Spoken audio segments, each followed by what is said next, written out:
The fluorescent lights of the courthouse hallway hummed with an almost accusatory intensity as 7-year-old Emma Martinez sat rigidly on the hard wooden bench outside Courtroom 7, be her small frame.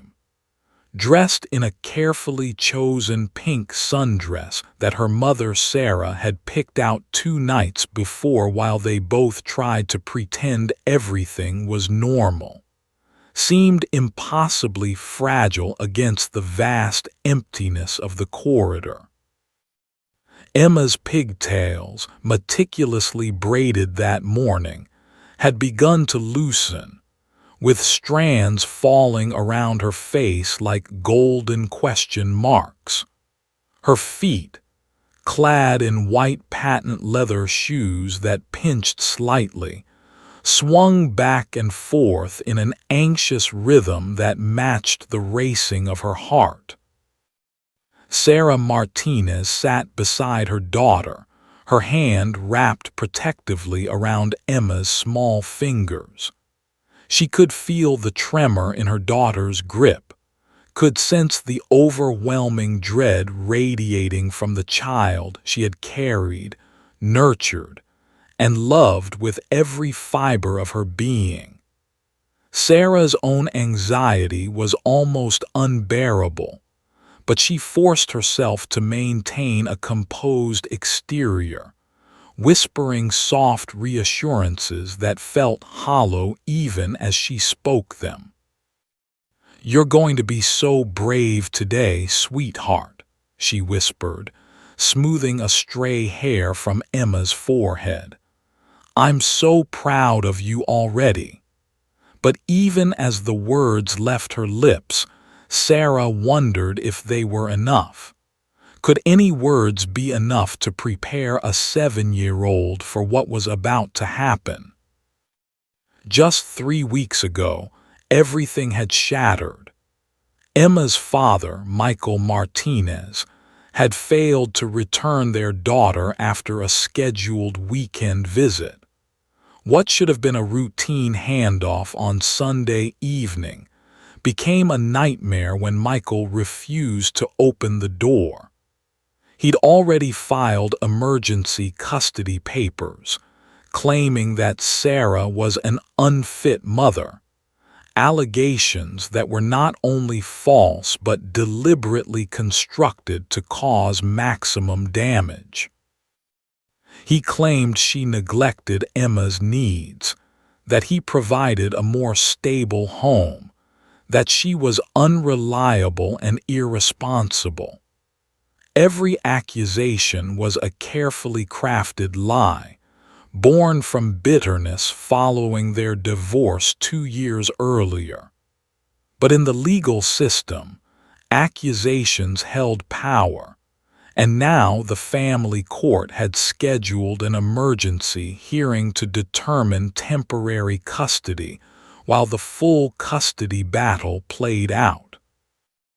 The weight of this moment pressed down on both mother and daughter like a physical force. This hearing wasn't just about legal terminology or custody schedules.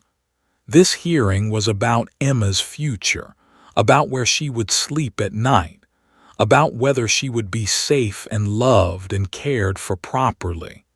And inexplicably, it all depended on a 7-year-old's testimony. Emma had to tell a judge, a stranger in a black robe who she'd never met before, about things that had frightened and confused her. She had to explain incidents that she barely understood herself, incidents that had left her feeling scared and unsafe in the presence of her own father.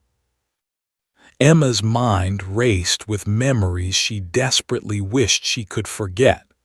She remembered the night 6 months ago when her father's anger had exploded during dinner at his apartment. He and her mother had been arguing about money, about child support, about perceived slights and old wounds. Her father's voice had grown louder and louder, His face had turned red. The veins in his neck had bulged threateningly.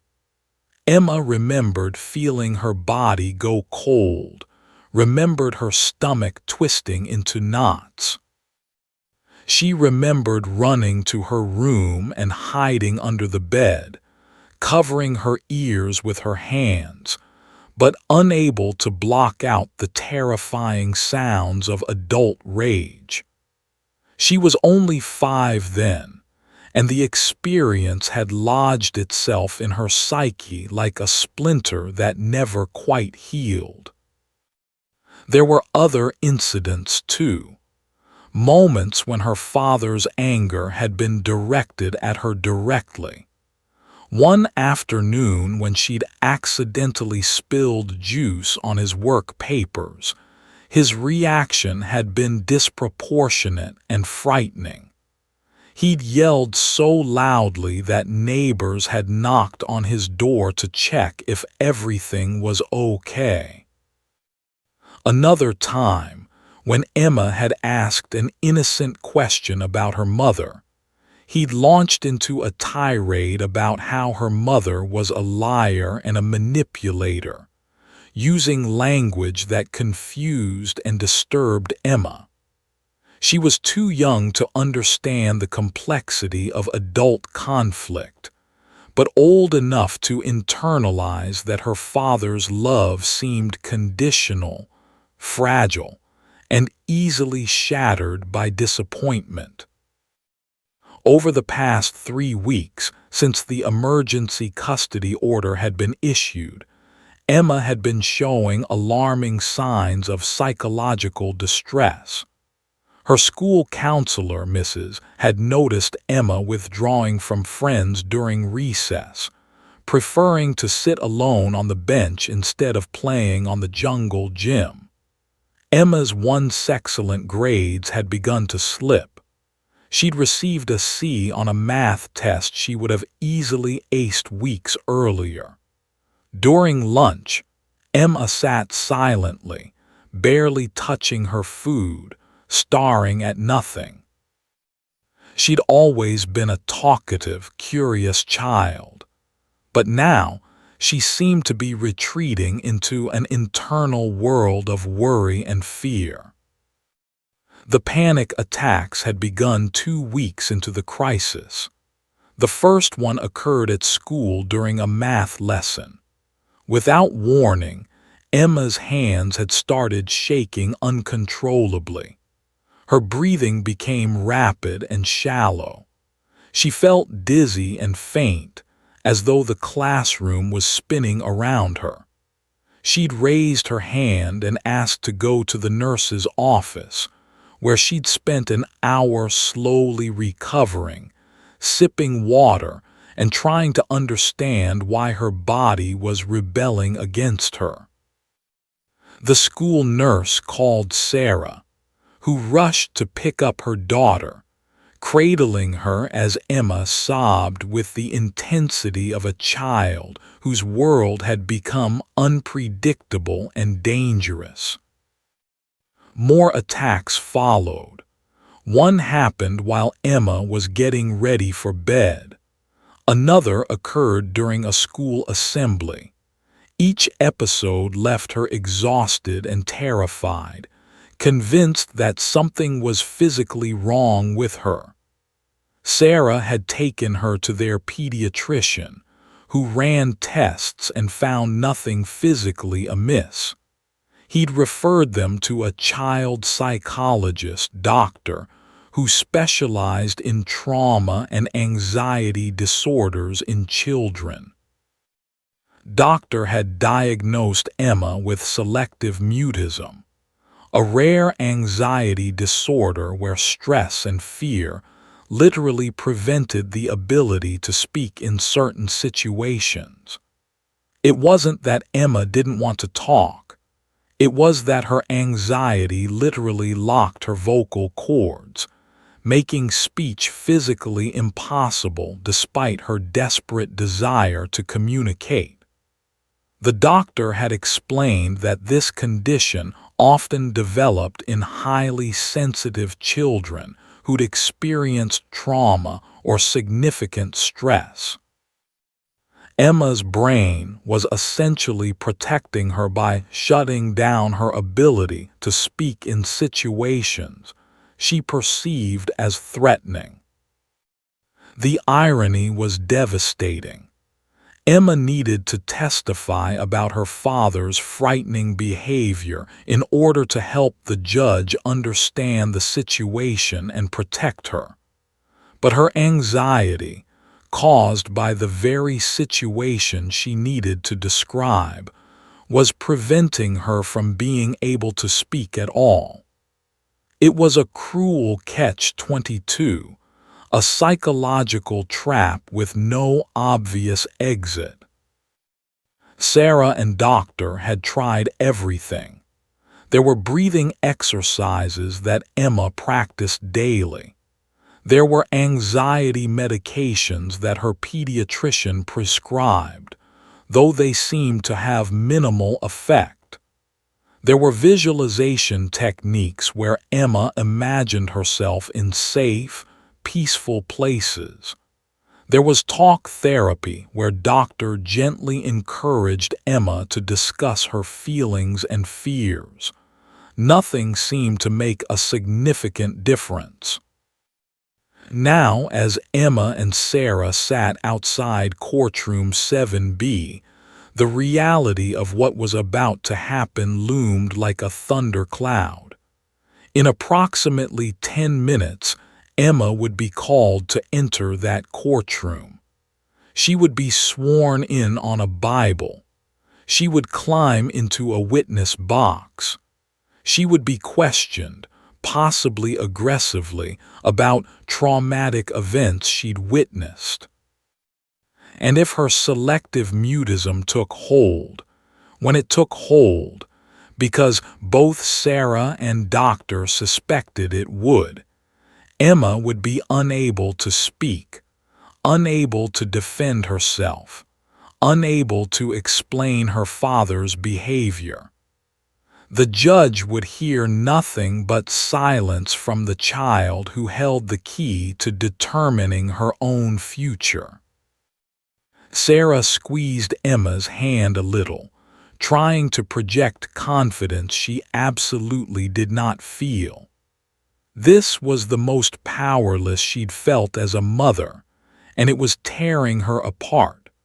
The office of doctor was designed to feel safe and welcoming, a stark contrast to the clinical sterility of most medical facilities.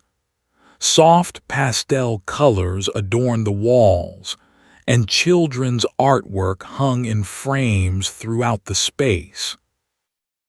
A small water fountain burbled gently in the corner, creating a soothing white noise that masked the sounds of the busy city outside.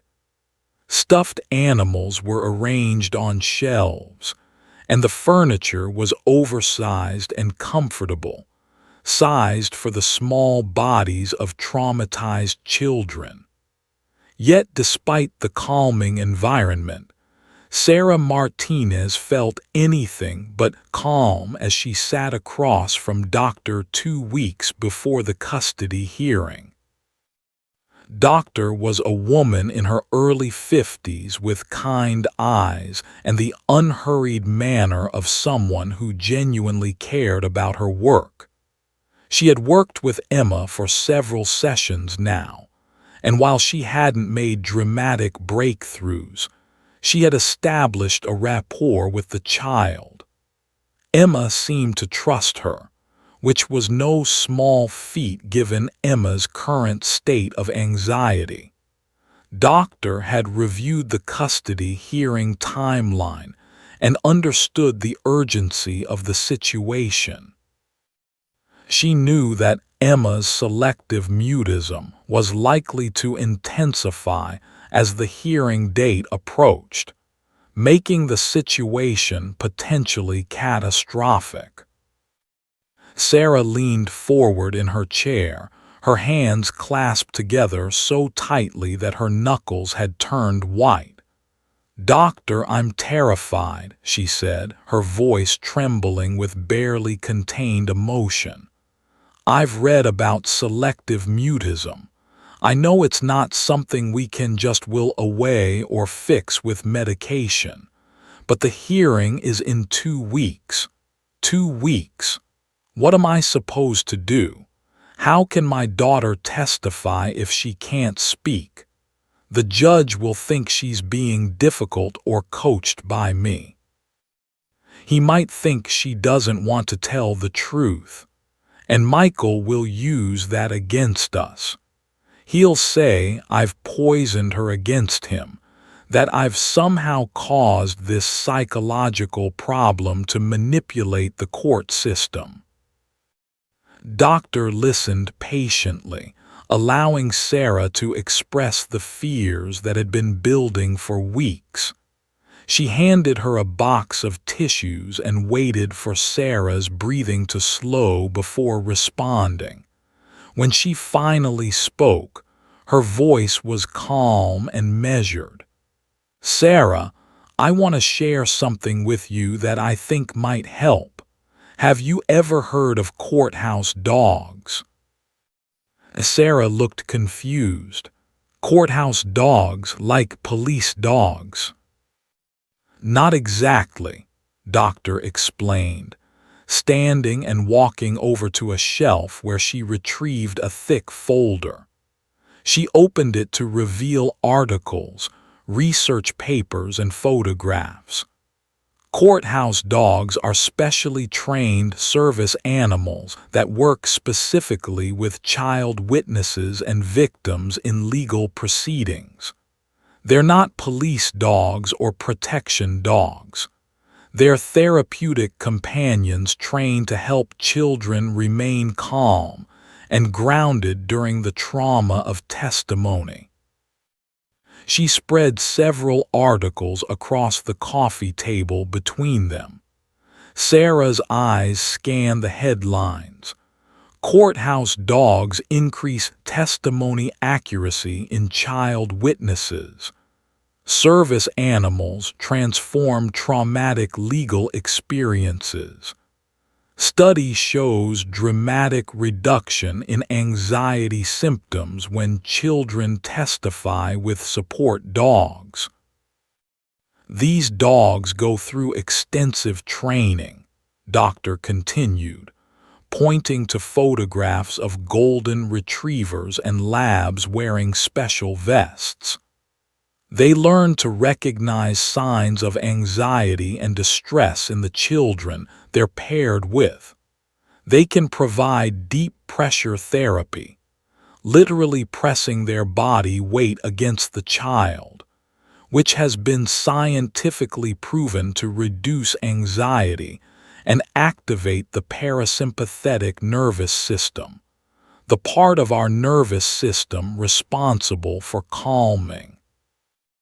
Sarah felt something shift inside her, a tiny spark of hope in the overwhelming darkness. "Do you think this could work for Emma? Could a dog actually help her testify?" "I think it's worth exploring," Doctor said carefully. "The research is compelling. There's an organization called Pause for Justice that operates in our region. They specialize in pairing service dogs with child witnesses. They have a rigorous selection and training process. It's not a quick fix, but the success rates are quite impressive." Many children who struggle with selective mutism or extreme anxiety find that the presence of a trained service dog provides enough emotional grounding that they can access their voice. Sarah felt tears forming in her eyes, tears of cautious hope mixed with the residual despair of the past weeks. "How do we access this program? How much does it cost? Is there a waiting list?" "Let me give you their contact information," Doctor said, writing down a phone number and website on a business card. Call them today. Explain Emma's situation and the timeline. Given the urgency of the custody hearing, they may be able to expedite the evaluation process. Many of these organizations work pro or on a sliding scale because they recognize the life-changing impact they can have. That evening, Sarah made the call. She spoke with a woman named Jessica, no relation to Doctor, the director of the Pause for Justice program. Jessica listened carefully as Sarah described Emma's situation, the custody battle, the selective mutism diagnosis, the upcoming hearing. Sarah could hear the genuine compassion in Jessica's voice as she asked detailed questions about Emma's temperament, her comfort with animals, her specific anxiety triggers, and her medical history. "We have several dogs currently in our program," Jessica explained. "And yes, given the urgency of your situation, we can absolutely expedite the evaluation process. What we typically do is conduct an initial consultation with both the child and parents. We assess the child's comfort level with dogs, their ability to follow instructions, their responsiveness to training. Then, if we determine that a service dog pairing would be beneficial, we match the child with a dog that has complementary temperament and training." "When could we start?" Sarah asked, barely daring to hope. "How about this Saturday? Can you come by our facility?" The following Saturday was transformative. Sarah and Emma drove to the Pause for Justice facility, which was located in a converted barn on 5 acres of beautiful land. As soon as they arrived, Emma's tension seemed to ease slightly. There were no bright fluorescent lights here, no courthouse sterility. Instead, there were open fields, shade trees, and the sounds of dogs playing and interacting peacefully. Jessica greeted them warmly and took them on a tour of the facility. She explained the extensive training process that the dogs underwent. "Each dog in our program has completed anywhere from 18 months to 2 years of specialized training," she said, leading them past several dogs engaged in various activities. They learned to recognize anxiety signals, increased heart rate, rapid breathing, muscle tension, trembling. They learned specific commands and behaviors designed to provide therapeutic intervention. She showed them videos of other children working with the dogs during mock courtroom scenarios. Sarah watched as children who appeared anxious and withdrawn suddenly transformed when a dog approached them. One little boy who had been silent and withdrawn began speaking normally after a dog rested its head on his lap. Another girl who was clearly hyperventilating calmed noticeably once a dog provided deep pressure therapy by lying across her legs. "This is called deep pressure therapy," Jessica explained, demonstrating with one of the dogs. The weight and pressure of the dog's body against the child activates something called the parasympathetic nervous system, the calming system. It's the same principle behind weighted blankets. The pressure is literally soothing to an anxious nervous system. Then came the moment that changed everything. Jessica introduced Emma to a 2-year-old golden retriever named Cooper. Cooper was beautiful. His fur was the color of honey in sunlight. His eyes were warm and intelligent, and his demeanor was extraordinarily calm and gentle. More than that, Cooper seemed to immediately understand that Emma was a child in distress.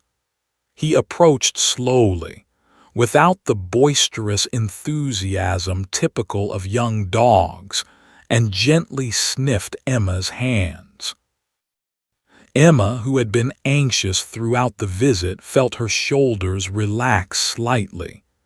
Cooper moved closer and rested his head against her leg, as if offering comfort.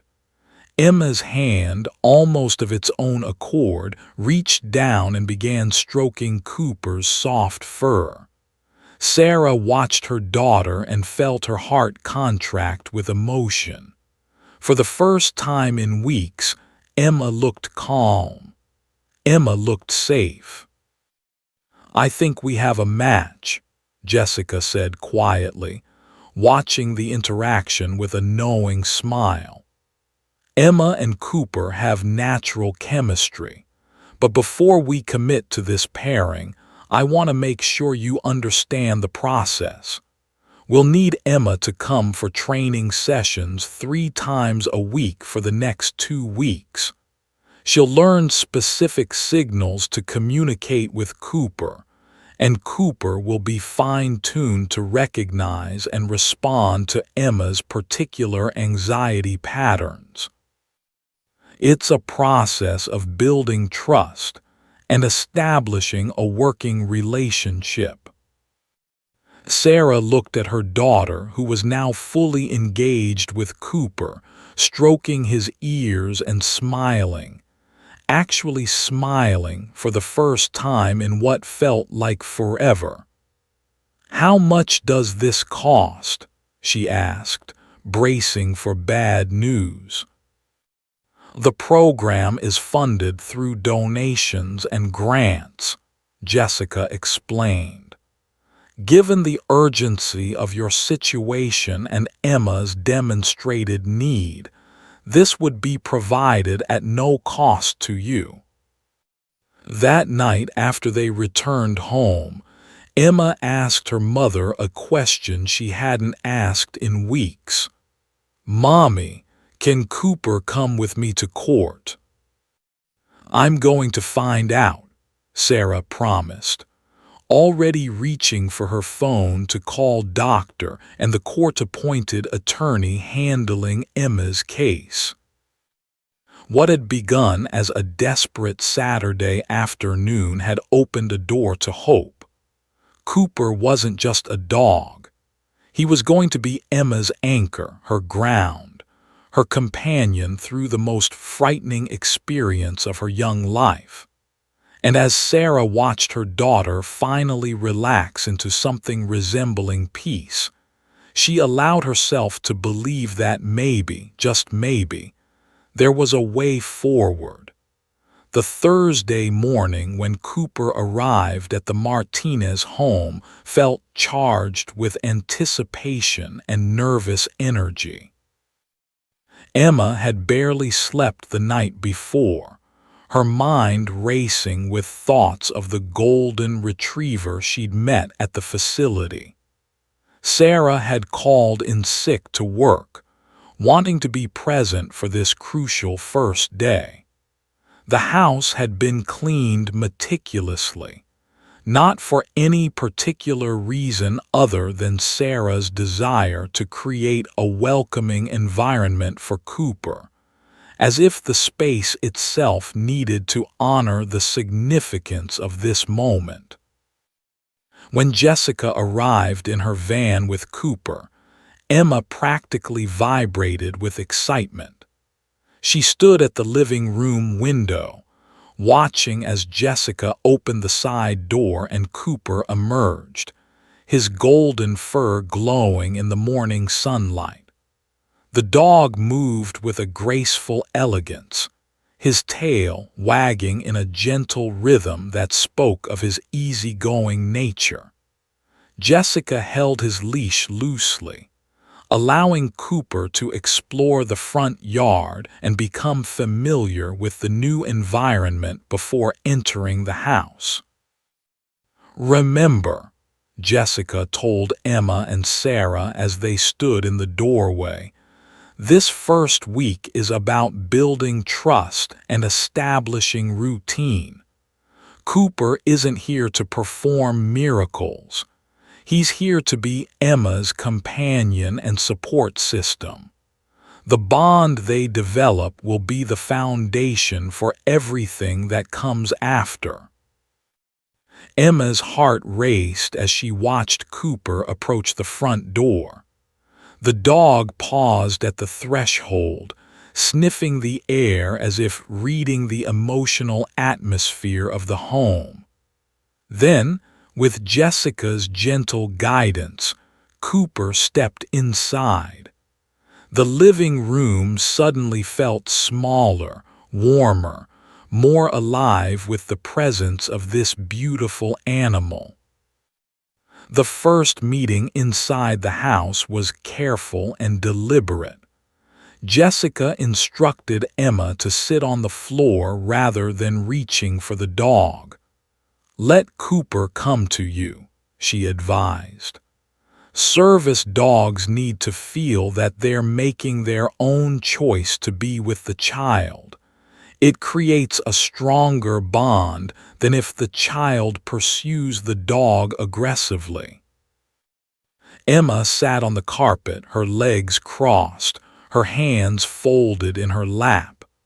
She felt her breathing quicken as Cooper approached, his nose twitching as he investigated this small human who would become his constant companion.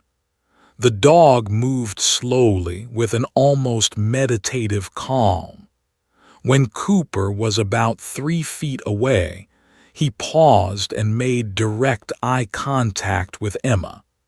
In that moment, something profound shifted between them. Cooper walked closer, and instead of jumping or displaying typical puppy enthusiasm, he gently nudged Emma's hand with his nose.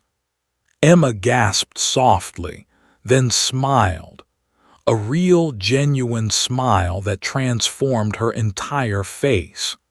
Her hand came up slowly, and she began stroking Cooper's soft golden fur. The texture was heavenly, warm, silky, infinitely comforting. Emma's touch was gentle and reverent, as if she was afraid that any sudden movement might cause this magical moment to evaporate. Then came the moment that took everyone's breath away. Cooper walked behind Emma and carefully, deliberately rested his head on her shoulder. It was exactly the gesture Emma needed: support, presence, comfort without demands. Emma leaned back slightly, resting against Cooper's warm body, and Sarah felt tears spring to her eyes. In that single gesture, she could see her daughter beginning to heal. "This is called intuitive bonding," Jessica explained in a hushed voice, respecting the sacred moment unfolding before them. "Some dogs have an almost uncanny ability to sense what a child needs emotionally and provide exactly that without being prompted. Cooper has always had this gift. It's one reason we selected him specifically for Emma." For the next 3 hours, Cooper remained in the Martinez home, establishing his presence in each room. He explored the living room, the kitchen, the hallway. Jessica showed Emma his special food bowls, which were placed in the kitchen corner near where Sarah typically stood. She demonstrated how to pour his water, how to offer treats, how to speak to him in calm, gentle tones. Gradually, Emma began to relax further, her natural curiosity about caring for this dog emerging from beneath the layers of anxiety. "Can he sleep in my room?" Emma asked Jessica, her voice tentative, as if she hardly dared to hope for such a thing. "That's exactly where we want him to sleep," Jessica replied warmly. "Service dogs often have their most profound impact at night, when a child's anxiety can spike without the distraction of daytime activities. Many children with trauma experience nightmares and sleep disturbances. Cooper's presence in your room will provide comfort during those difficult hours." That first night, after Jessica had departed with detailed instructions and contact information for any questions or concerns, Emma prepared for bed with a sense of anticipation rather than dread. She helped her mother set up a comfortable dog bed at the foot of her own bed, complete with soft blankets and a water bowl on the nightstand.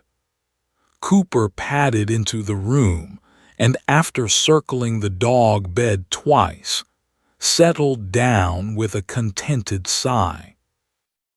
Emma lay in the darkness, listening to Cooper's steady breathing, and for the first time in weeks she felt safe.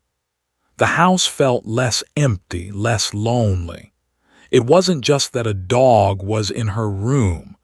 It was that a presence of pure, uncomplicated love was present. Cooper asked nothing of her. He didn't demand explanations or explanations. He simply existed, breathing peacefully, his solid form a tangible reminder that she was not alone. Around midnight, Emma woke from a nightmare. She'd been dreaming about her father's angry face, about frightening shouting and chaos. Her heart was racing, her breathing shallow and rapid. She was on the edge of a panic attack when she became aware of Cooper's movement. The dog had lifted his head, sensing her distress, and was now rising from his bed. Cooper walked across the room and jumped up onto Emma's bed with surprising gentleness. The dog stretched out alongside her, pressing his body against hers, his warm fur comforting against her nightgown. Emma's breathing gradually slowed. Cooper's steady presence, his warm weight against her, his calm acceptance of her panic, all of it combined to ground her back in reality. This was her room. She was safe. The nightmare was just a dream, and she was not alone. Within minutes, Emma's panic subsided, and she drifted back to sleep with her hand resting on Cooper's golden fur. Over the following week, this pattern repeated several times. Each night that a nightmare threatened, Cooper was there. Each time Emma's anxiety spiked, the dog seemed to sense it and provide exactly what she needed. During the day, Emma and Jessica worked through training sessions in the living room. Jessica taught Emma specific signals. A gentle tap on Cooper's shoulder combined with a subtle downward motion of her hand. This was the signal that told Cooper to provide deep pressure therapy, to press against Emma's leg, and ground her when anxiety threatened. They practiced the signal repeatedly, and Cooper responded perfectly every single time. "He's a natural," Jessica said with obvious pride. But more importantly, Emma is a natural handler. She's gentle, she's observant, and she has excellent instincts about what Cooper needs. By the end of the first week, the transformation in Emma was noticeable to everyone who knew her. Her teacher called Sarah to say that Emma's classroom participation had improved slightly. Emma's appetite had increased. She was actually finishing her lunch instead of picking at it. She laughed more easily. She seemed lighter, as if a weight had been lifted from her shoulders. When Sarah picked Emma up from school on Friday afternoon, her daughter came running to the car with visible excitement. "Mommy, can we go home now? Cooper is waiting for me." Sarah's heart swelled with gratitude and hope. This beautiful dog had given her daughter something money couldn't buy and doctors couldn't prescribe: a sense of safety, companionship, and unconditional love. In just 1 week, Cooper had become more than a service dog. He had become Emma's anchor, her support system, her reason to believe that she might be able to face the terrifying courtroom experience ahead. That night, as Emma lay in bed with Cooper's head resting on her chest, she whispered to the dog, "Please help me be brave, Cooper. Please help me tell the judge the truth." Cooper didn't respond in words, but he did something he'd been trained to do countless times. He lifted his head slightly and made gentle eye contact with Emma, as if to say, "I'm here. I believe in you. You can do this." It was exactly what Emma needed to hear. The morning of the hearing arrived with an oppressive weight of finality. Emma woke before dawn, her small body tangled in Cooper's warmth. For a moment, suspended in that twilight space between sleep and wakefulness, she felt almost peaceful. Then reality crashed back in. Today was the day.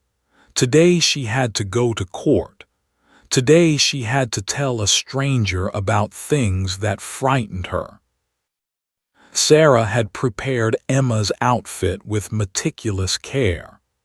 A modest pink dress with long sleeves, white tights, and black patent leather shoes, something that looked childlike and innocent without appearing staged or performative. Emma's hair was braided into 2 neat pigtails, and she was instructed to keep them in place as a grounding gesture. Every detail was designed to present Emma as the innocent, vulnerable child she was, while avoiding any appearance of deliberate manipulation.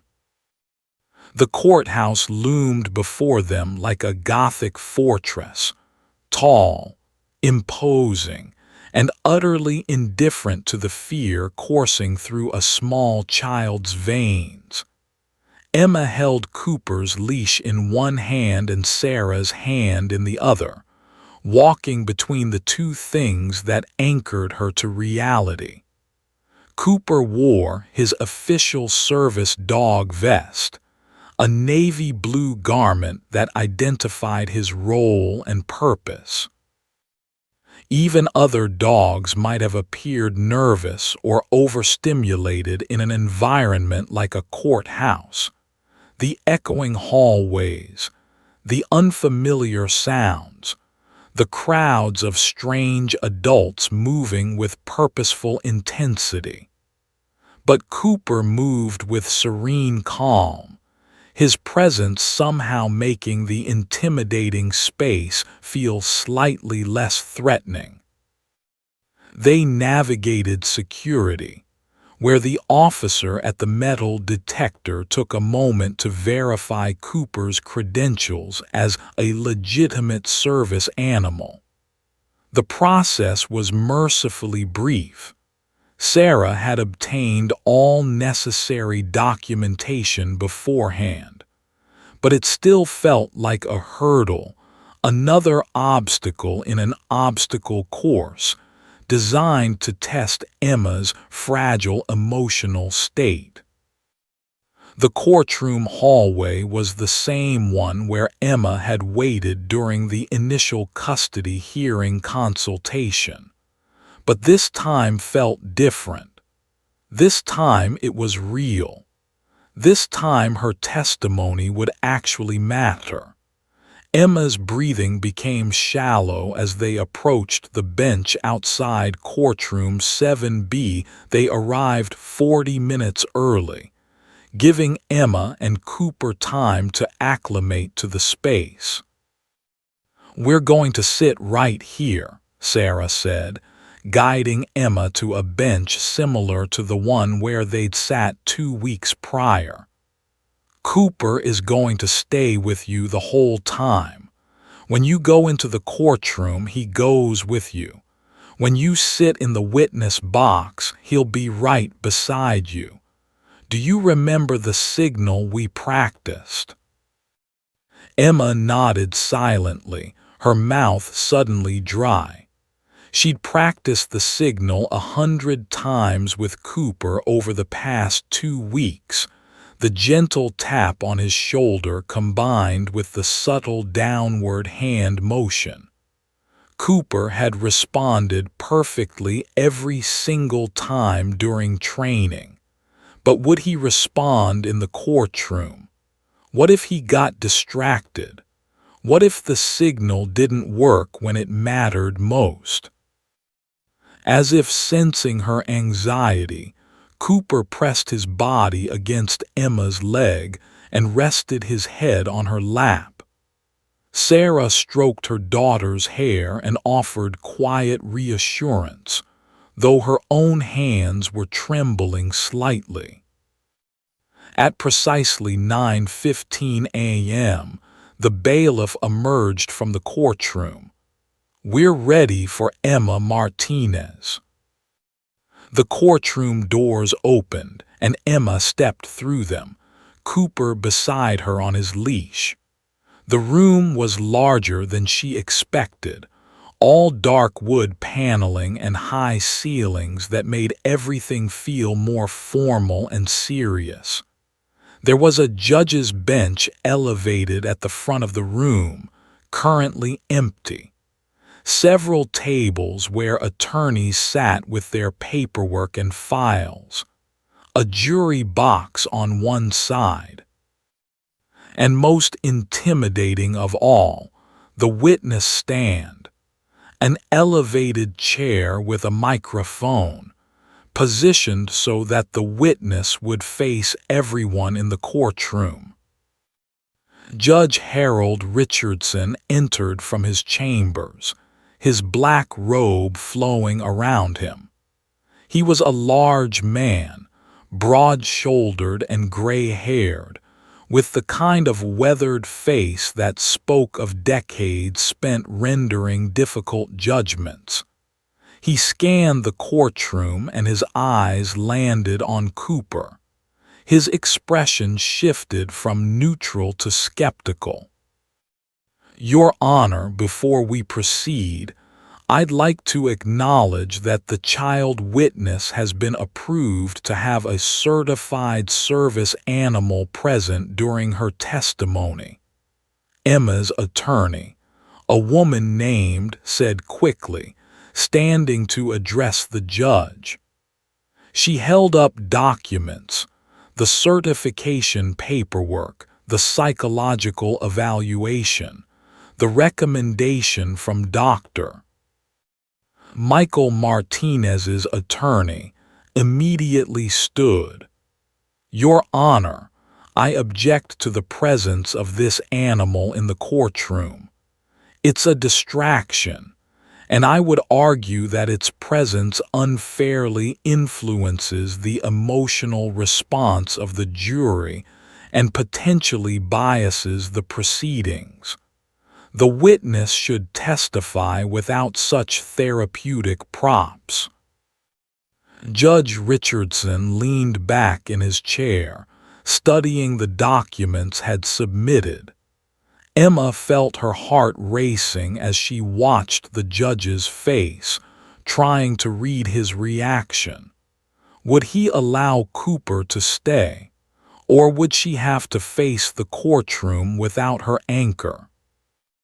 "I've reviewed the documentation," Judge Richardson said finally, his voice measured and authoritative. "I can see that this animal has been properly certified and that there is medical documentation supporting its presence. However," he turned to look directly at Emma, his gaze intense, "I want to make clear that any disruption from this animal will result in immediate removal. The child will testify to the facts as she knows them, and the jury will render judgment based on the evidence presented, not on the emotional appeal of a puppy.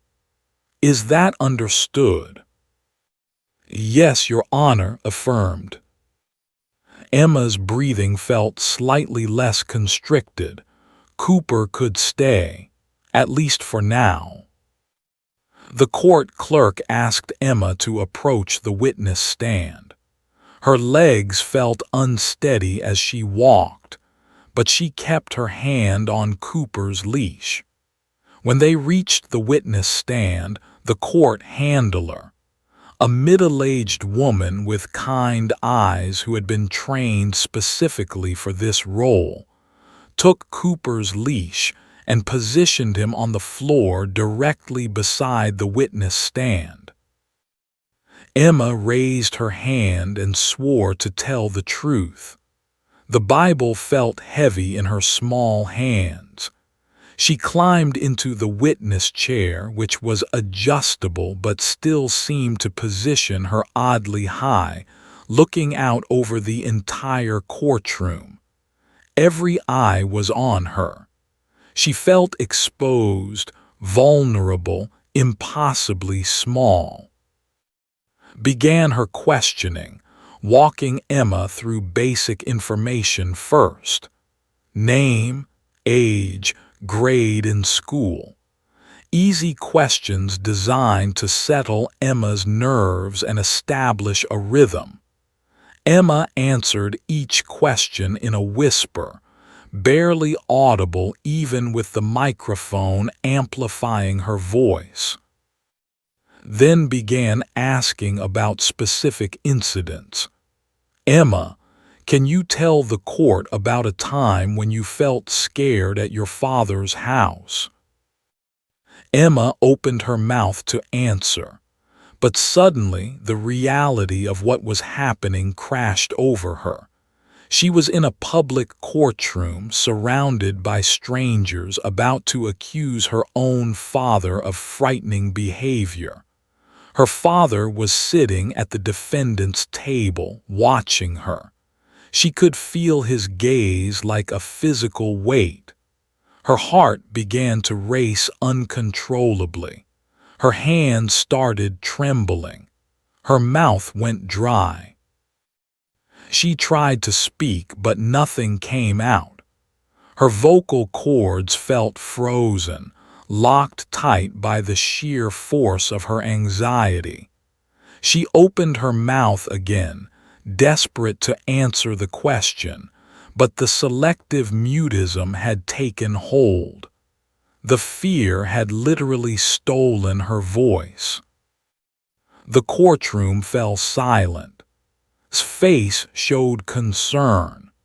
Emma's father shifted in his chair and smiled slightly, a predatory expression that suggested she felt vindicated in her concern about the child's credibility. Judge Richardson's expression hardened.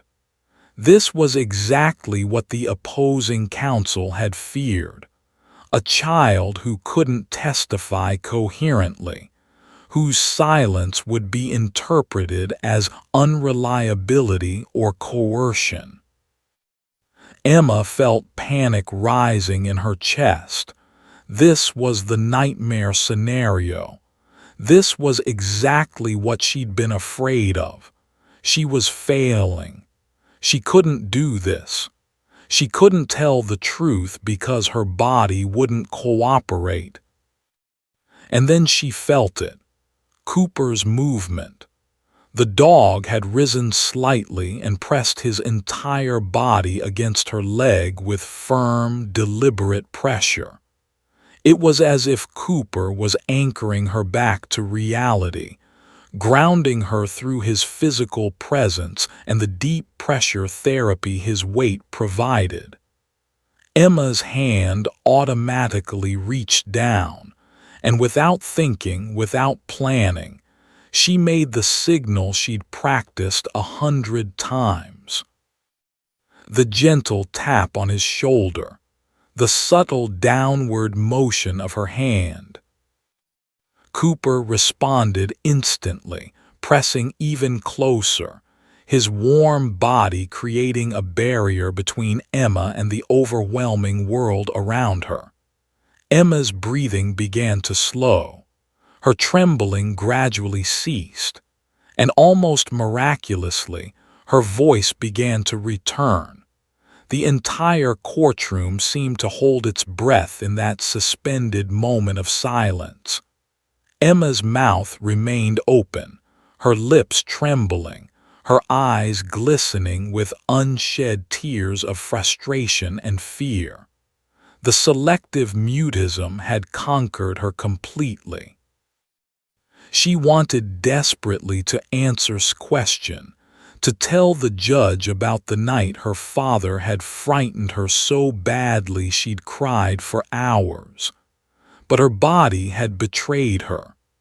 Her voice remained locked away, imprisoned behind walls of pure terror. Judge Richardson leaned forward slightly, his stern expression becoming more pronounced. Emma could see the doubt forming in his eyes, the same doubt that her father's attorney wanted to plant there. This is a child who can't be trusted, the judge's expression seemed to say. This is a child who is either lying, confused, or being coached by her mother. The silence stretched on, each second feeling like an eternity of failure. Sarah, watching from the gallery, felt her heart shatter into 1,000 pieces. This was it. This was the moment that would define Emma's entire future. And her daughter was frozen, unable to speak, unable to fight for herself. Sarah gripped the edge of the bench in front of her so hard her fingernails left indentations in the wood. She wanted to stand up, to run to Emma, to somehow force her body to cooperate. But she remained still, knowing that any outburst would only hurt Emma's case further. The opposing counsel allowed herself a small, satisfied smile. She'd anticipated this exact scenario. A traumatized child unable to testify coherently was exactly the outcome she'd hoped for. It would be easy now to suggest to the judge that Emma's silence indicated her testimony was unreliable, possibly coached, possibly the result of parental manipulation. The lawsuit that had seemed so uncertain just moments before now appeared winnable. Emma felt the weight of everyone's expectations crushing down on her. She felt her father's presence at the defendant's table like a physical force pushing against her. She felt the courtroom's collective judgment settling on her small shoulders. She was failing. She was letting her mother down. She was about to lose her case, lose her home, lose everything because her own body wouldn't cooperate. And then, in a moment that would later be described by everyone present as almost miraculous, Emma's eyes found Cooper's. The golden retriever had been lying quietly on the courtroom floor, his leash held loosely by the court handler. But he wasn't passive or unaware.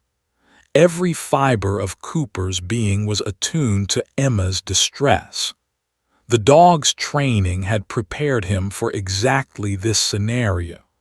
A child in acute psychological crisis, a moment where anxiety had completely overwhelmed the child's ability to function. Cooper's ears had perked up the moment Emma's breathing became rapid and shallow. His body had tensed when he sensed her trembling. He'd been waiting, watching, ready to respond the instant Emma communicated her need. When Emma's eyes met his, something shifted. It was as if an invisible line of communication opened between them, a connection forged through 2 weeks of bonding, of practicing signals, of learning to trust each other implicitly. In that moment, Emma understood that she wasn't alone.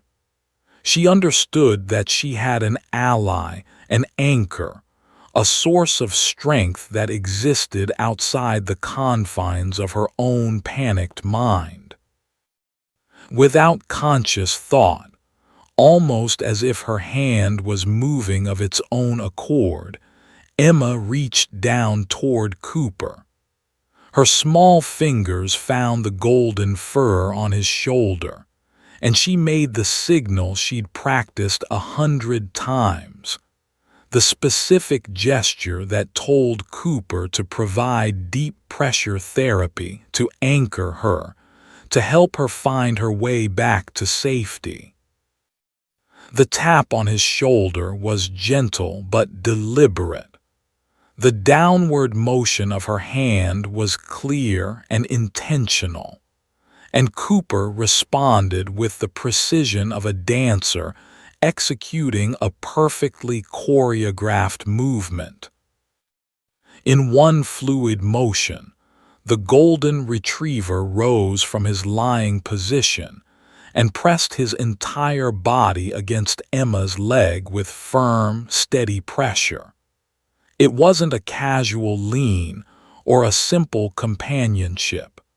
It was therapeutic intervention. It was deep pressure therapy in its most effective form. Cooper's 70-pound frame provided exactly the weight and pressure needed to activate Emma's parasympathetic nervous system, her body's natural calming mechanism. The pressure was like a weighted blanket come to life, like an external nervous system reaching into her body and saying, "It's okay. You're safe. I'm holding you up." The entire courtroom fell silent. Not the frustrated silence of a moment ago, but a different kind of silence, charged with recognition, with witness to something extraordinary happening before their eyes. Judge Richardson's stern expression transformed completely. His skepticism evaporated, replaced by something that looked like compassion and professional curiosity. He leaned back in his chair, his gaze sharpening as he watched the interaction between the traumatized child and the remarkable dog. This was no longer an abstract argument about whether a dog should be allowed in his courtroom. This was a real, tangible demonstration of exactly why the dog's presence mattered. Eva's satisfied smirk faded, replaced by an expression of genuine surprise. She'd been a trial attorney for 15 years, and she'd never witnessed anything like what was happening before her eyes. The child's entire demeanor was transforming. The panic was releasing its grip. The silence was beginning to crack. Emma's trembling hands began to steady as she continued stroking Cooper's golden fur. The rhythm of the stroking, slow, deliberate, repetitive, had a soothing effect on both girl and dog. As Cooper's calm presence and the therapeutic pressure he provided worked their neurochemical magic, Emma's breathing began to normalize. Her heartbeat, which had been racing frantically just moments before, began to slow to a more sustainable rhythm. The physical sensation of Cooper's warmth, the familiar texture of his fur beneath her fingers, the steady pressure of his body against her leg, all of these sensory inputs combined to ground Emma back in the present moment. Her mind, which had been spiraling into panic and catastrophic thinking, began to quiet. The anxiety was still there. She could feel it humming beneath the surface, but it was no longer in complete control. She was no longer drowning in it. She was beginning to swim toward the surface. Emma's attorney remained completely still, sensing that any sudden movement or words might disrupt the delicate process occurring before them. She'd learned about deep pressure therapy and the power of service dogs, but seeing it in action was profoundly different from reading about it in training materials. This was neuroscience, psychology, and profound emotional connection combining in real time. Sarah covered her mouth with her hand, tears streaming down her face. Her daughter was coming back. Emma was finding her way through the darkness.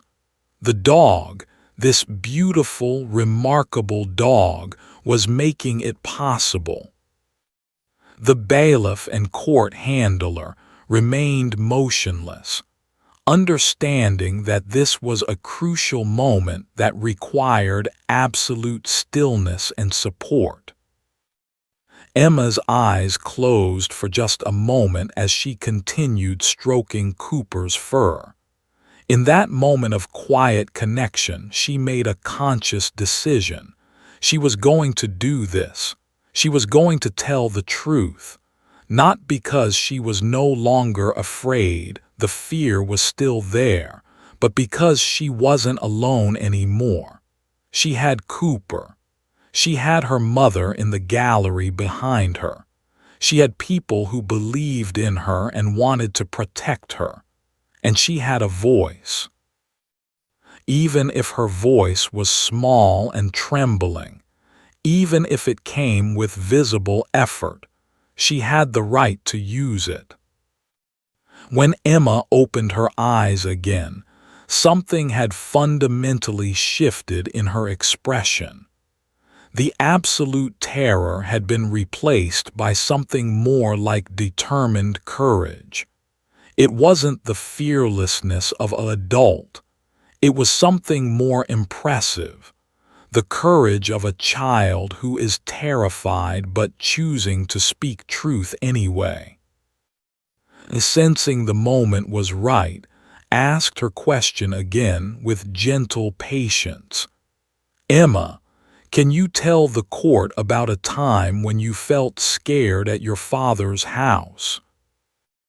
And this time, with Cooper's head still resting on her lap and his warm body pressed against her leg, Emma opened her mouth and found her voice. The first word that emerged from Emma's lips was barely audible, a whisper so faint that Judge Richardson leaned forward slightly to ensure he heard it correctly. "One time," Emma began, her voice trembling like a leaf in autumn wind, "my daddy got really angry." The courtroom was absolutely silent. Every person present seemed to be holding their breath, recognizing that they were witnessing something extraordinary, a child overcoming neurological barriers to speak her truth. The court reporter's fingers remained poised over the keyboard, ready to capture every precious word.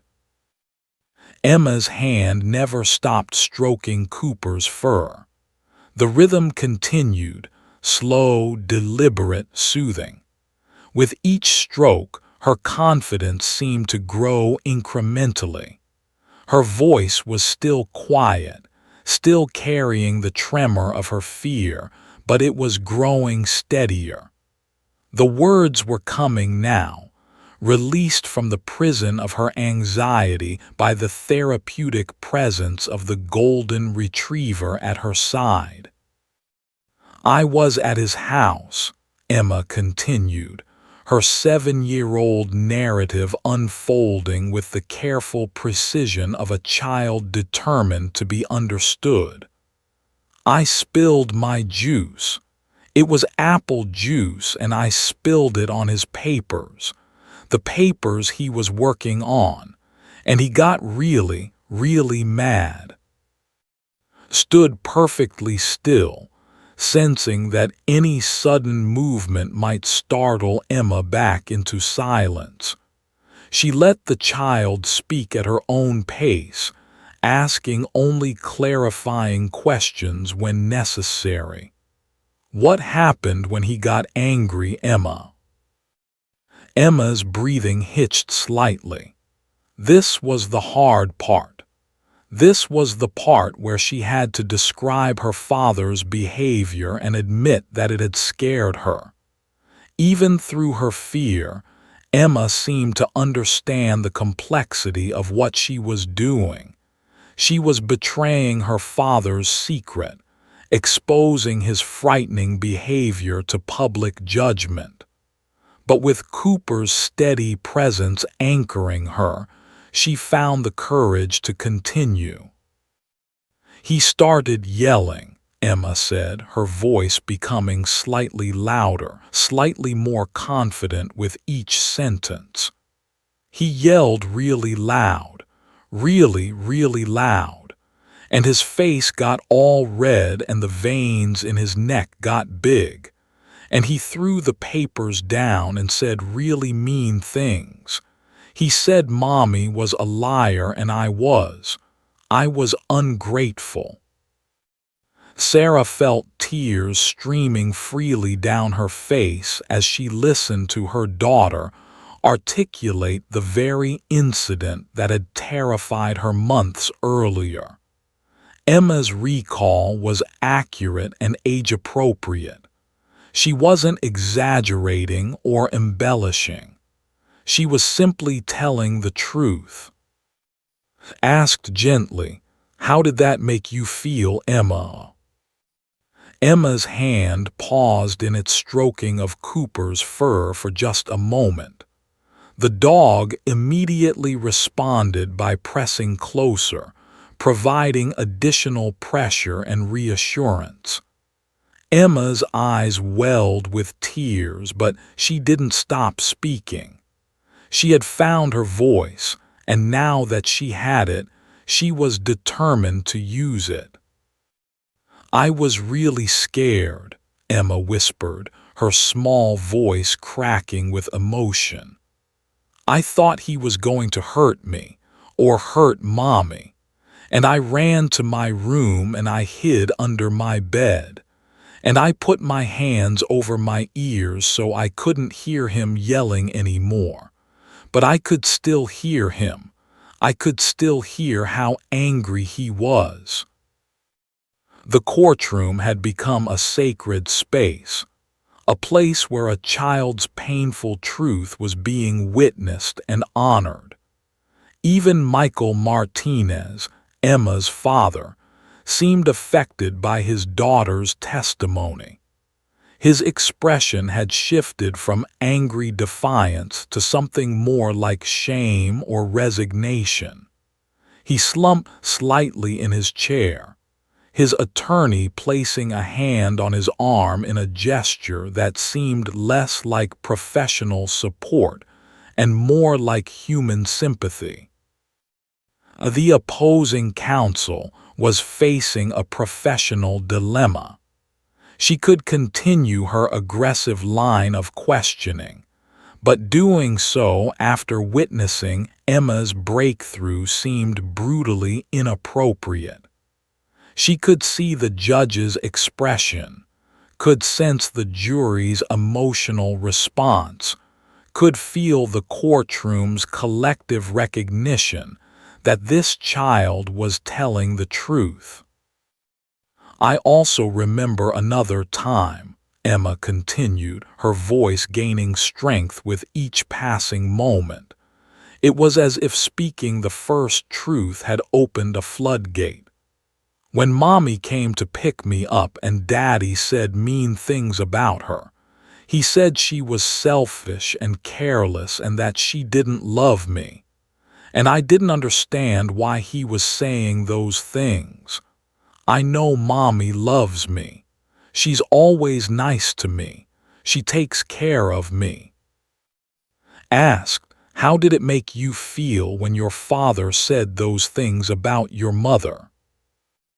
Confused, Emma said simply, and sad, because I love Mommy and I love Daddy, but they were being mean to each other, and I didn't know why, and it made me feel like maybe I had to pick sides, like I had to choose who I loved more, and I shouldn't have to do that.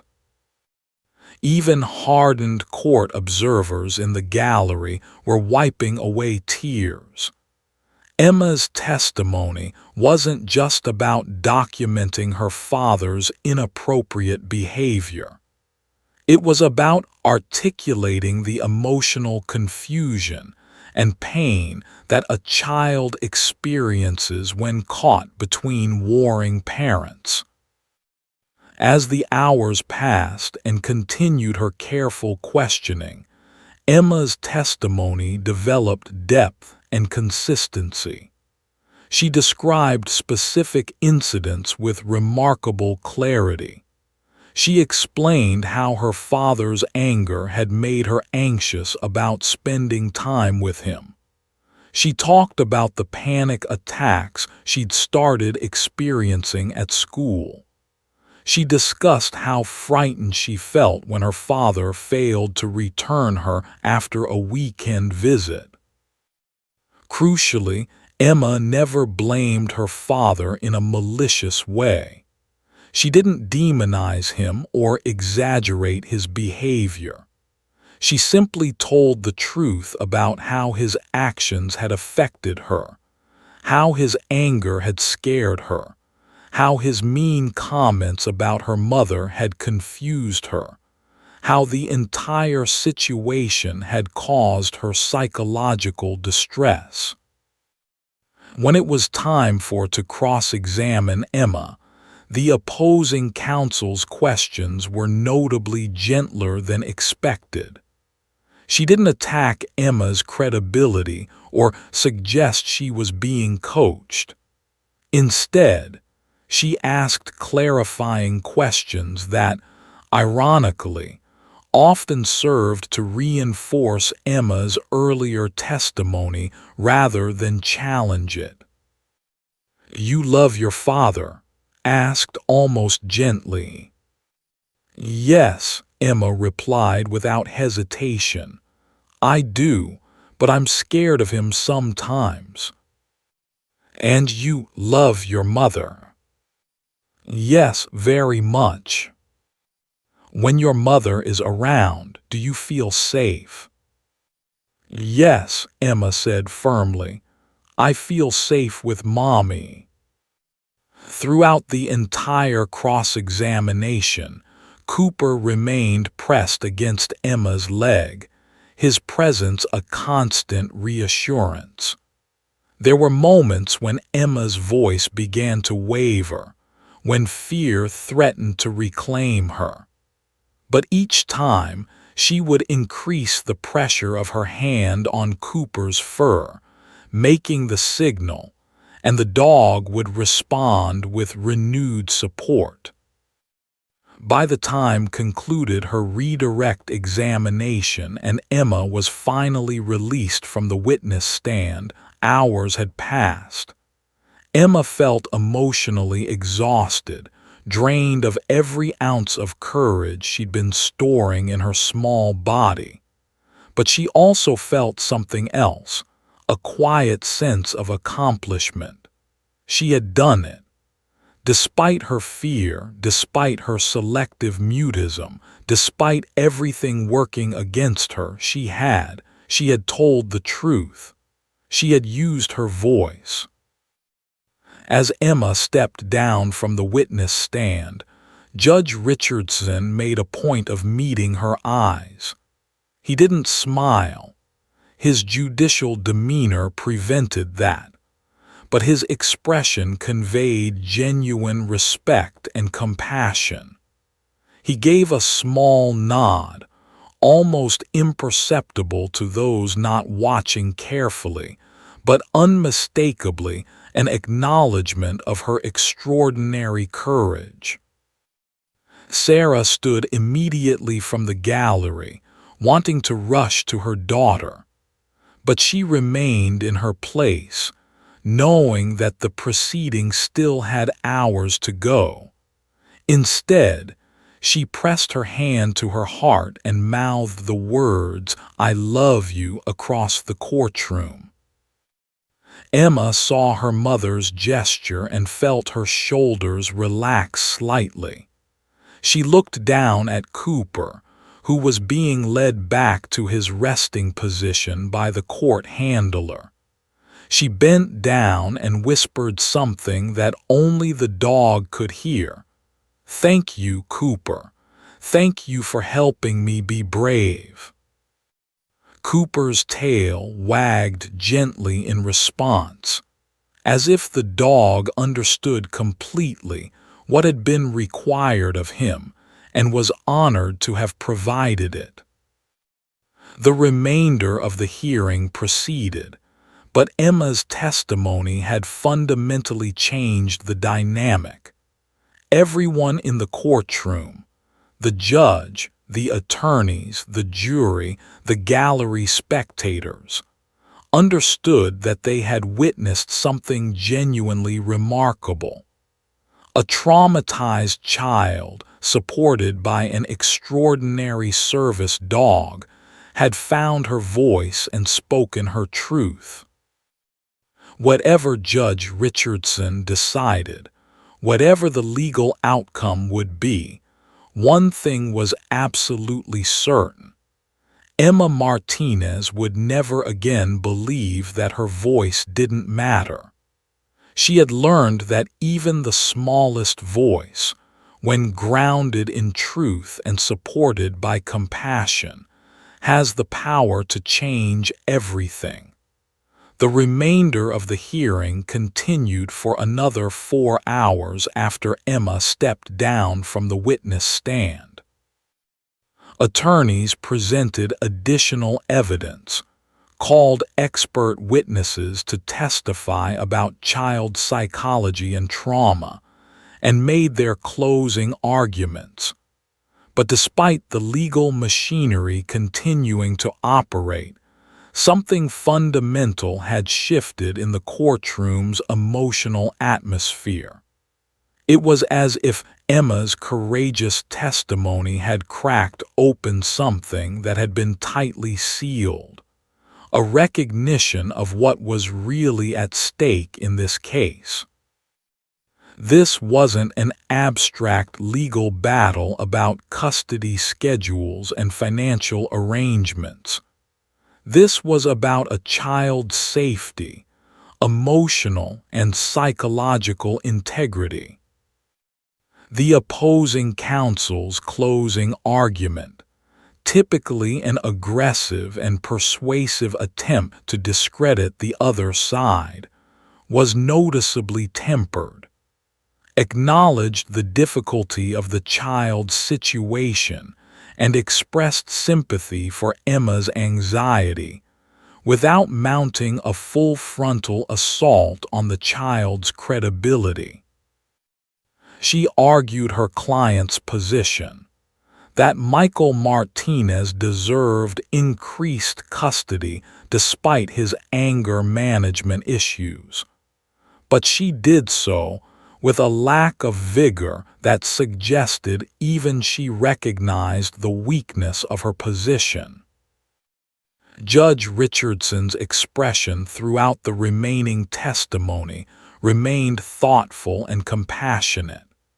He asked fewer questions than usual, seeming to prefer to simply listen and absorb the full context of the family's situation.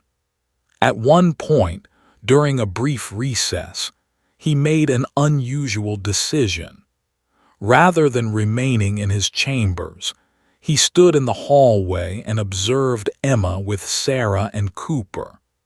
The judge watched as Emma leaned against her mother while Cooper rested his head on her lap. Sarah was gently stroking her daughter's hair, and Emma appeared visibly calmer than she had at the beginning of the day. Judge Richardson approached them slowly, his judicial authority somehow less intimidating when he was out of his robes. Emma looked up nervously, uncertain if she'd done something wrong. But Judge Richardson's expression was warm and paternal. "Emma," he said, kneeling down to her eye level in a gesture that seemed extraordinarily humble for a man of his position and authority, "I want you to know something. What you did today took tremendous courage. I've been a judge for 32 years and I've listened to countless children testify. But what you accomplished today, telling the truth even though you were terrified, that was remarkable." Emma's eyes widened slightly. She wasn't accustomed to adults acknowledging her struggle or validating her effort in such a direct way. "I'm proud of you," Judge Richardson continued, "and I want you to know that your words mattered. They mattered very much." He then did something that surprised everyone observing the interaction. The stern judge reached down and gently petted Cooper, scratching behind the dog's ears with obvious affection. He spoke to the court handler who was supervising Cooper's presence. "This dog," Judge Richardson said, his voice carrying a note of genuine wonder, "has demonstrated something today that I think the entire legal system needs to understand. This dog has helped bring truth to light in a way that no amount of legal procedure could have accomplished alone. This is extraordinary." Word of the judge's comments spread quickly through the courthouse. By the time the hearing resumed, dozens of courthouse staff members had heard about the unusual moment in the hallway. Bailiffs whispered about it. Court clerks discussed it. The news traveled through the building like electricity, and suddenly, the story of the little girl and her service dog became something more than just a custody case. It became a moment of witnessed humanity in the often dehumanizing legal system. When the afternoon session reconvened, something remarkable happened.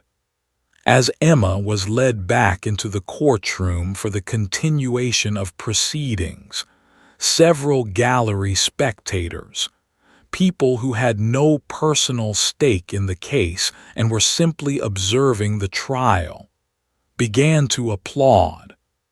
It was a subtle, respectful applause, not the kind that would bring down a judge's gavel for contempt of court, but an unmistakable acknowledgement of Emma's bravery. The judge didn't reprimand the gallery. Instead, he simply nodded, as if he understood and accepted their recognition of what had transpired. Michael Martinez watched his daughter enter the courtroom and seemed to undergo his own transformation. Throughout the hearing, his attorney had been whispering in his ear, advising him about legal strategy and cross-examination tactics. But now Michael seemed less focused on winning and more focused on what his behavior had cost his relationship with his daughter. He was watching a child, his child, displaying extraordinary courage precisely because his anger had frightened her so profoundly that she developed a psychological disorder. At one point during the afternoon session, Michael made an unexpected move. He whispered something urgent to his attorney. She looked surprised, then concerned, then thoughtful. She stood and addressed the court. "Your Honor, my client would like to address the court on a matter of personal importance before we conclude today's proceedings." Judge Richardson raised his eyebrows but nodded his permission. Michael Martinez stood and approached the microphone. His attorney placed a cautionary hand on his arm, but Michael gently shook it off. He had something to say, and he was going to say it regardless of legal strategy. "Your Honor," Michael began, his voice rough with emotion, "I've been listening to my daughter testify today, and I've been thinking about what I've done to her, what my anger has cost her." Looked extremely uncomfortable.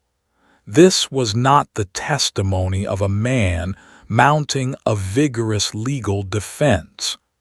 This was a man taking responsibility for his behavior. "I want to apologize to Emma," Michael continued, his eyes finding his daughter in the gallery.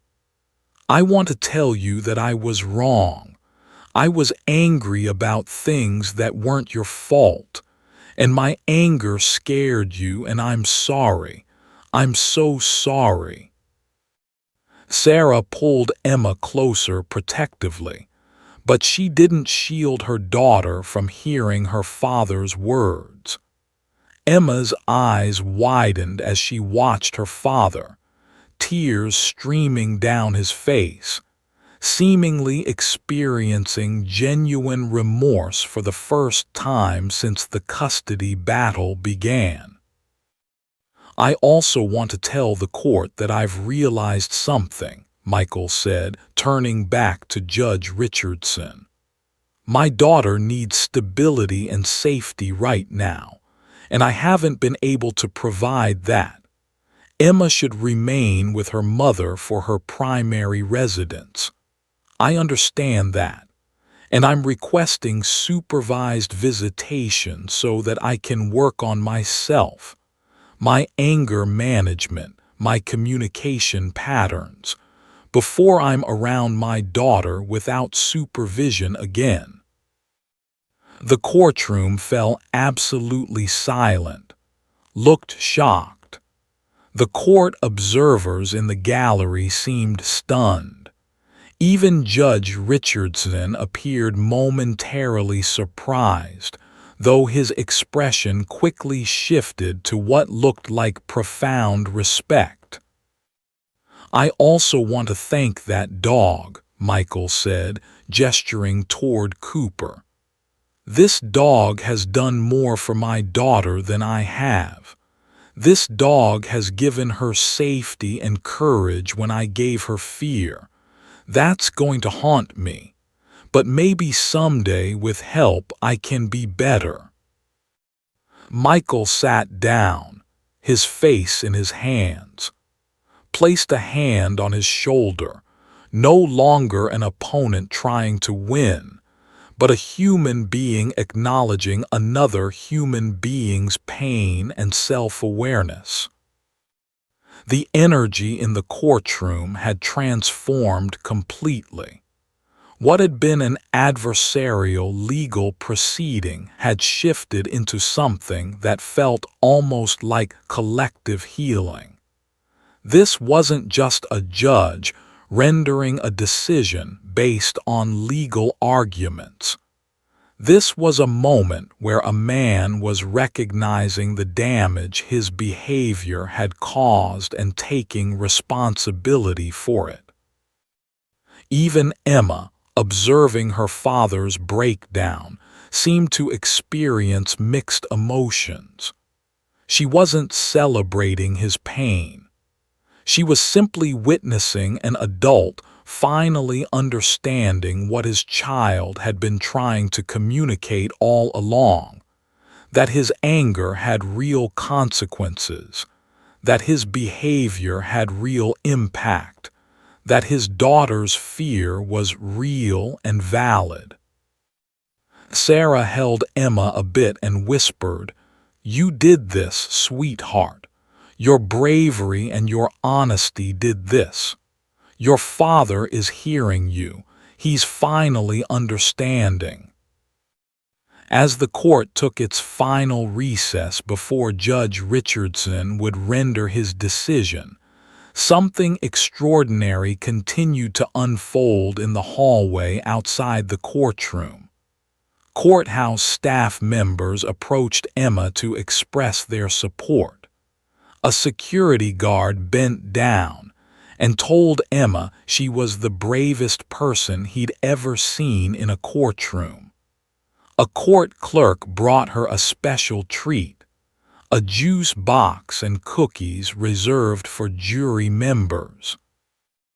One bailiff asked if Cooper was available for a quick pet and told Emma that the dog deserved a medal. Word had spread through the entire courthouse about what had happened in Courtroom 7. The little girl with the service dog had done more than testify. She had transformed the way everyone present understood trauma, courage, compassion, and the power of speaking truth, even in the face of overwhelming fear. Cooper, throughout all of this, remained calm and centered. He seemed to understand that his work in the courtroom had been completed, and that now his role was simply to provide continued companionship and comfort to the child he'd been trained to support. He stayed close to Emma's side, occasionally accepting pets from well-wishers, but never losing focus on his primary responsibility, maintaining his bond with the remarkable child who had found her voice with his help. As the final recess ended, and everyone filed back into the courtroom for Judge Richardson's decision, Emma felt something shift inside her. She wasn't the same child who had entered this courthouse that morning. She had been transformed by her own courage, by her own willingness to speak truth despite paralyzing fear, and by the unconditional support of a golden retriever who had reminded her that she was never truly alone. 14 days after the hearing concluded, Judge Harold Richardson issued his comprehensive written decision.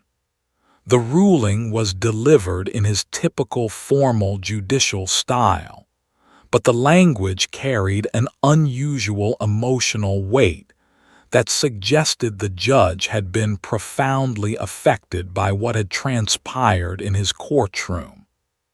The decision awarded primary physical custody to Sarah Martinez, with Emma residing with her mother during the school year and on weekends.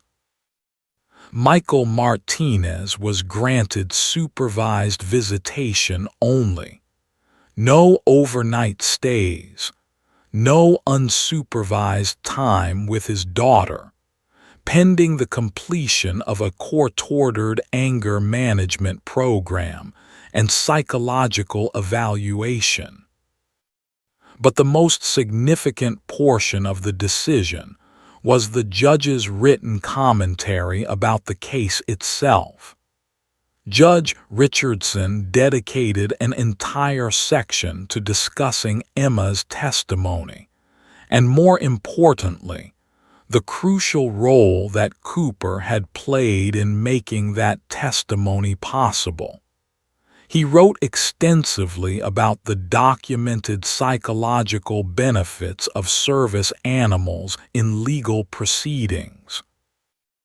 He referenced peer-reviewed research showing that children who testify with the support of trained service dogs demonstrate higher accuracy in their testimony, lower levels of trauma, symptoms afterward, and significantly reduced rates of long-term psychological harm from the court experience.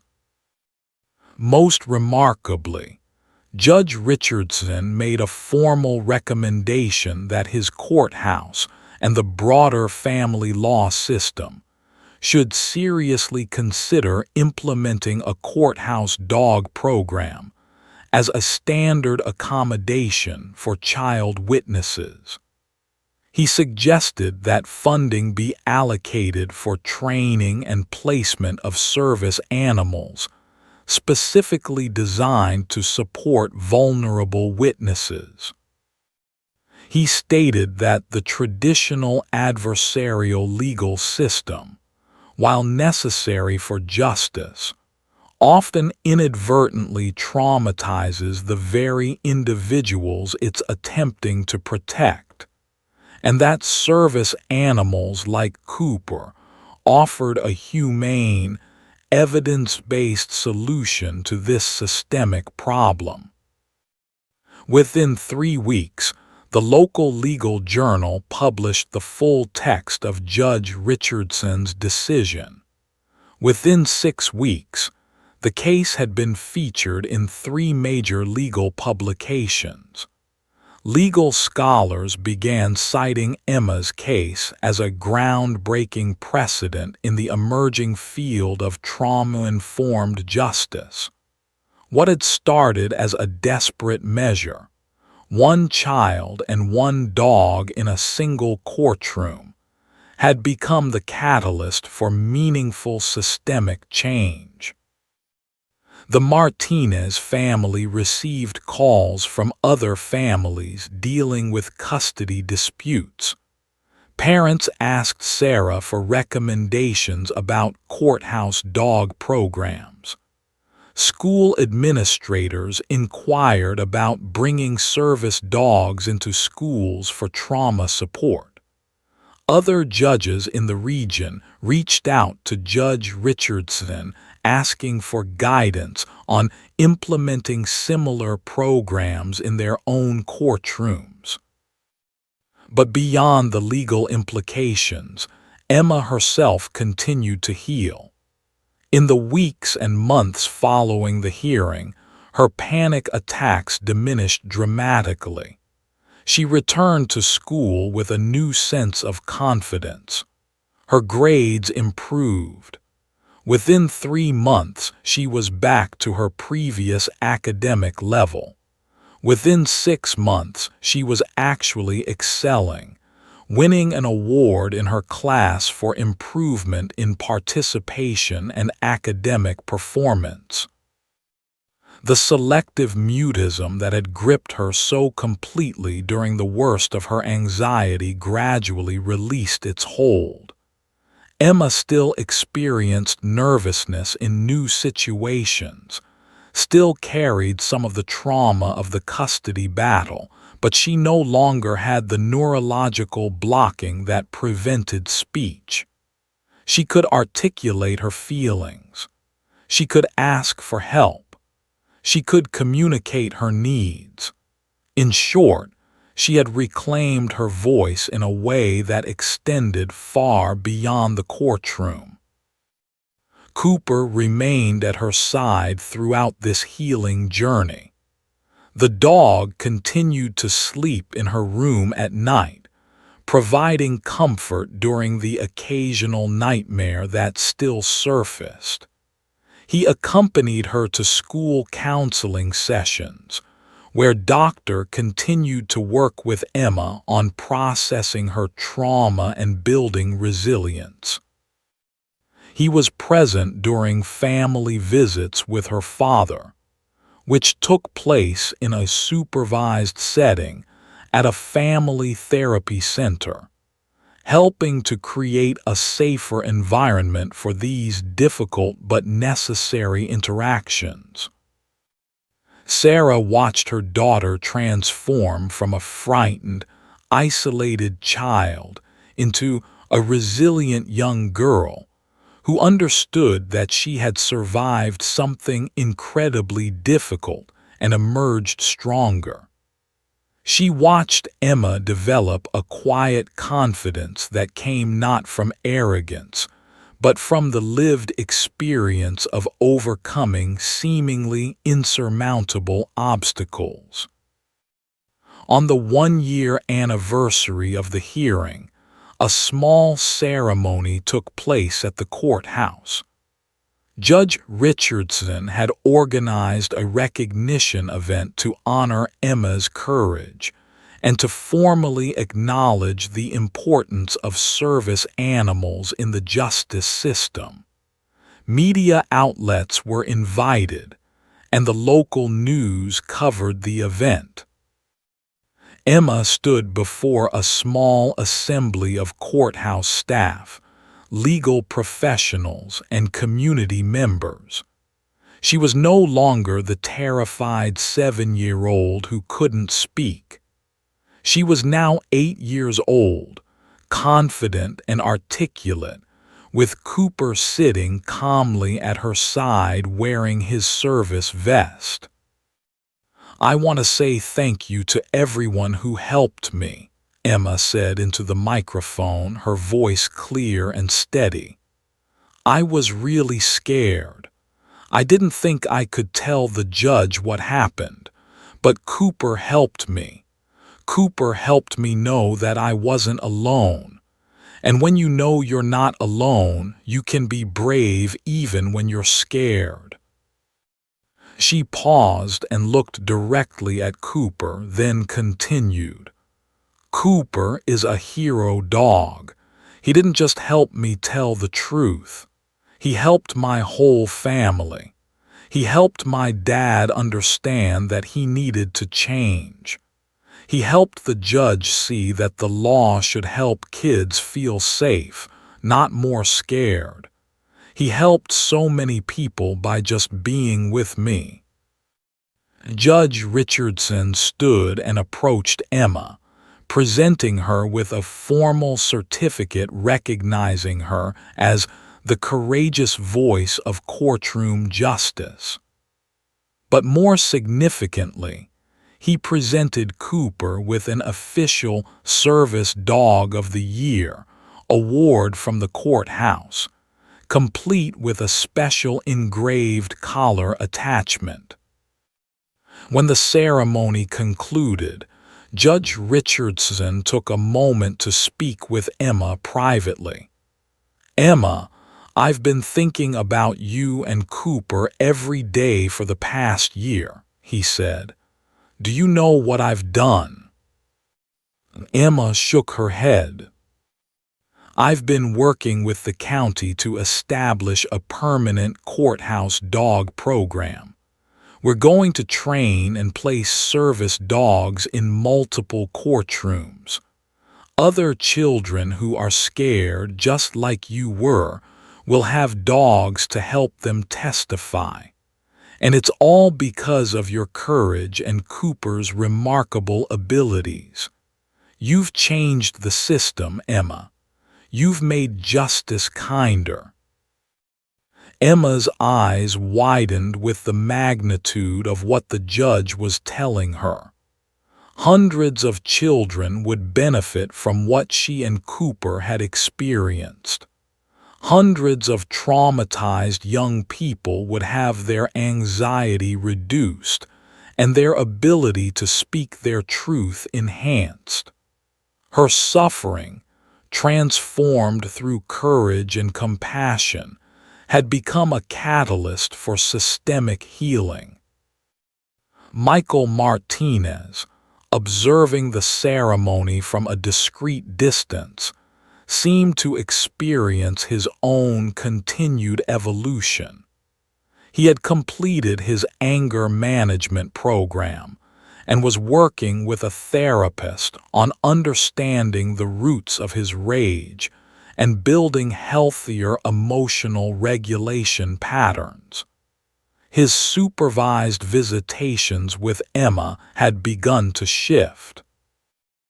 Emma, supported by Cooper and by her mother's careful guidance, was slowly rebuilding a relationship with her father, but this time on healthier terms, with appropriate boundaries and safety measures in place. In the months and years that followed, Emma's case became legendary in legal and psychological circles. Law schools included the story in their curriculum about trauma-informed justice. Psychological associations cited it in their research on service animals. Child advocacy organizations used it as an example of how systemic change could emerge from individual suffering when that suffering was met with compassion and innovation. But to Emma, the most important part of her story wasn't the legal precedent it created or the systemic change it inspired. The most important part was simply that she had discovered her own voice and learned that she was never truly alone. Every time she felt afraid, she could reach down and feel Cooper's warm fur. Every time she doubted herself, she could remember the moment in the courtroom when she'd found the courage to speak truth despite her terror. Cooper aged gracefully alongside Emma. By the time Emma was 10 years old, Cooper was entering his middle years, but he remained as committed to his role as Emma's emotional support as he'd been on that first remarkable day in the courtroom. They attended school assemblies together. They went on family vacations together. They sat together during stressful situations, an unbreakable team forged through adversity and strengthened by unconditional love. Sarah often reflected on the year that had changed everything. She thought about how close she'd come to losing her daughter, not just legally, but psychologically. She thought about how a dog's intuitive compassion and carefully trained skills had literally saved her child's life, and she thought about how sometimes the most profound justice doesn't come from legal victory alone, but from transformation. Transformation of a frightened child into a courageous young person. Transformation of an angry man into someone capable of accountability. And transformation of a legal system into something more humane and healing. On quiet evenings, Emma would sit on the back porch with Cooper, watching the sunset paint the sky in shades of orange and pink. She would stroke the dog's ears and feel the steady rhythm of his breathing, grounded in the present moment by this beautiful animal who had taught her the most important lesson of her life. That even the smallest voice, when grounded in truth and supported by unconditional love, has the power to change everything. The courtroom where Emma remained a place of significance. Judges and lawyers would occasionally point it out to visitors, telling the story of the girl and her dog who transformed how the justice system approached vulnerable witnesses. And somewhere in the courthouse, in a file cabinet in Judge Richardson's office, Emma's case file remained, not just as a legal document, but as a testament to human resilience, the extraordinary power of compassion, and the life-changing impact of believing in a child's truth. What had begun as a desperate custody battle had become something so much greater. It had become a story of healing, hope, and the transformative power of one child's courage combined with one dog's remarkable ability to provide exactly what that child needed at the moment she needed it most. Emma Martinez and Cooper had not just won a court case. They had opened doors, changed hearts, and created a legacy of kindness and justice that would ripple forward, touching countless lives for years to come.